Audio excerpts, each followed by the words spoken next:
Malacanang hopes for a peaceful ending to a group of Filipinos standoff with Malaysian authorities in Sabah.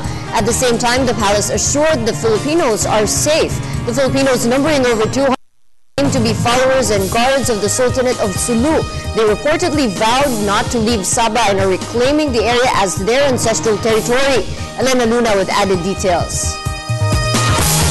The palace reiterated that the safety of the Filipinos in Sabah and peacefully resolving the incident are the government's priorities. Ang unang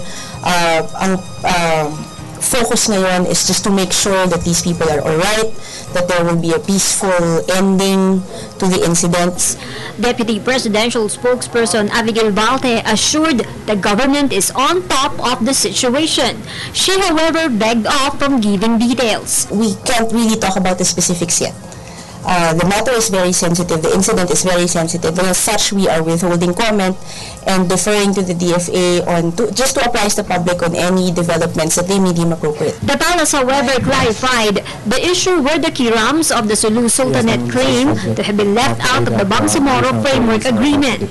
Ang alam po natin kasi is for the drafting at least of the framework agreement, they did the rounds of consulting with all the stakeholders para naman po dumating doon sa framework agreement.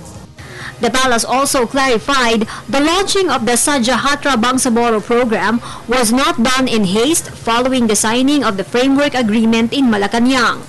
These are what the OPOP calls yung mga peace dividends po natin. Ano ho ba yung nakukuha natin kapag kapayapaan yung niyayakap natin at hindi armas?